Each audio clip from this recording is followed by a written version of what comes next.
अप्पी आमची कलेक्टर या आजच्या भागात आपल्याला पाहायला मिळेल की अप्पी बापूला, मोनाला, दीप्याला सांगत असते की गेल्या वेळेस जशी आपल्याला धमकीची चिठ्ठी आली होती आता ती पुन्हा आली आहे. त्यावर बापू, दीप्या आणि मोना तिघेजण खूप शॉक होऊन उभे राहतात आणि विचारतात काय? त्यावर अप्पी म्हणती हो. त्यावर अप्पी म्हणते की आज ऑफिसमध्ये एक पार्सल आलं होतं आणि त्यात माझ्या चितेचं सामान ठेवलं होतं.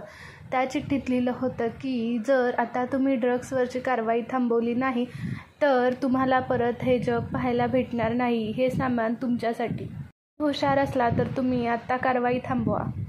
अजून अप्पी म्हणते की मला आणि अर्जुनला जीवे मारण्याची धमकी आली म्हणून मी तुम्हाला सांगतेय तुम्ही आता इथून पुढे एकटे बाहेर जाऊ नका आणि तुम्हाला बाहेर जायचंच असेल तर कॉन्स्टेबल बाहेर आहेत त्यांना घेऊनच फिरा.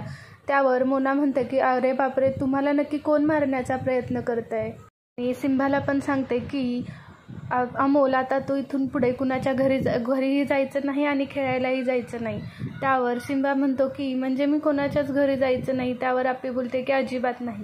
इकडे अर्जुन सुद्धा त्याच्या घरी सांगतो की आमच्या दोघांना एक धमकीचे पत्र आलं आहे त्यामुळे इथून पुढे आपल्या घरासमोर 2 कॉन्स्टेबल हे राहतीलच. त्यावर रुपाली म्हणते आपल्याला काय पोलिसांची गरज आहे? त्यावर अर्जुन म्हणतो की पोलिसांची गरज आहे म्हणून एक कॉन्स्टेबल लावलेत. त्यावर स्वप्नील बोलतो की हो बरोबर आहे त्याचं. त्यानंतर अर्जुन तिथे निघून जातो आणि रुपाली मनातल्या मनात म्हणते की ह्या दोघांना कितीही वेगळं करायचं प्रयत्न केला तरी नीती मात्र त्यांना एकत्रच आणते. पण मी आर्याचं आणि अर्जुन भाऊजींचं लग्न लावणार म्हणजे लावणारच. अप्पी एकटी विचार करत असते आणि तेव्हा बापू मागून येतात आणि म्हणतात की काय गप्प्या, तू अमोलनं काढलेलं चित्रसुद्धा बघितलं नाहीस? त्यावर अप्पी म्हणते की नाही हो बापू, माझ्या मनात अजून दुसरे सुद्धा विचार आहेत. त्यावर बापू म्हणतात की का ग बाळा, काय झालं? त्यावर अप्पी म्हणते की मी उत्तराखंडवरून आले तेव्हा मला असं वाटलेलं की अमोल आणि अर्जुन भेटतील, आमच्या नाताला पालवी फुटेल, पण आत्ता असं वाटतं की मी उगाचच इकडे आले. त्यावर बापू म्हणतात की बाळा काळजी नको करू, तू हे सगळं नियतीवर सोडून दे. त्यावर नंतर बापू अप्पीला अमोलने काढलेले चित्र दाखवतात. त्यावर अप्पी म्हणते की हे तर हुबेहूब अर्जुनसारखं चित्र काढलंय त्यांनी. इकडे अप्पी कामाला उद्या सकाळ झालेली असते. अप्पी कामावर जाते तेव्हा दीप्याला सांगते की दीप्या तू कामावर टायमिंगवर ये आणि जर तुला उशीर होणार असेल तर तसं मला सांग, मी तुला गाडी आणायला पाठवते. त्यावर अप्पी मोनाला बोलते की अमोलला बाहेर जाऊ देऊ नकोस आणि जर तो गेलाच खेळायला तर त्याच्यावर लक्ष ठेव. त्यावर मोना म्हणते की मग मी काय त्याच्या मागे मागे फिरत बसू? त्यावर अप्पी म्हणते की मागे मागे फिरत बसू नको फिरू असं मी म्हटले नाही, फक्त अमोलवर लक्ष ठेव. त्यावर मोना म्हणते की बरं. परत इकडे अर्जुनच्या घरी सगळे नाश्त्याची तयारी करत असतात तेव्हा आर्या सगळ्यांसाठी नाश्ता बनवते. रुपाली राहिलेलं सामान बाहेर घेऊन येते आणि विचारते भाऊजी आता आपण लग्नाचं बघूया. त्यावर अर्जुन म्हणतो की आत्ता खरंच खूप कामं आहेत, आता साखरपुडा केलाय की आपण लग्नाचं बघू नंतर.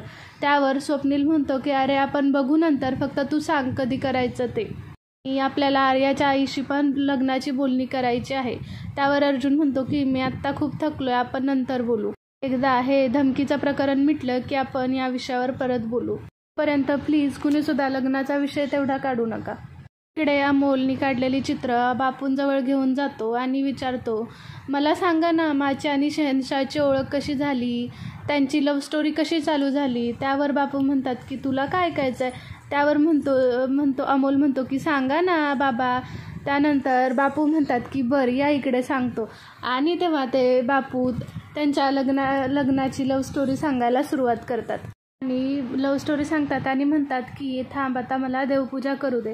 त्यानंतर अमोल मागे मागे जातो आणि म्हणतो की बाबा मला माझा आणि बाबांचा फोटो देवाऱ्यात ठेवायचा. त्यानंतर बापू विचारतात का रे बाबा? त्यानंतर अमोल म्हणतं की तुम्हीच म्हणता ना देव आपल्या पाठीशी आहेत, तुमच्या पाठीशी आहेत. त्यानंतर अमोल म्हणतो की तुम्ही देवाला आणि तुम्हाला कधी पाहिलंय का एकत्र? नाही. त्यानंतर अमोल म्हणतो की तसंच मी मला आणि बाबाला सुद्धा कधी एकत्र पाहिलं नाही, त्यामुळे पण मला माहीत आहे ते माझी खूप काळजी करतात, माझ्यावर प्रेम करतात. त्या दोघांना एकत्र आणण्यासाठी मी हा फोटो मंदिरात लावतो. मा आणि बाबा माझी खूप काळजी करतात त्यामुळे तेच माझे देव आहेत. बापू म्हणतात की अमोल बाळा तुला एवढ्या लहान वयात खूप समज आली. आणि इथे आप्पे आमची कलेक्टर हा भाग संपतो. जर तुम्हाला आप्पे आमची कलेक्टर ह्या भागाचे अपडेट्स पाहायला आवडत असतील तर प्लीज आपल्या चॅनलला लाईक करा, शेअर करा, सबस्क्राईब करा. Thank you so much.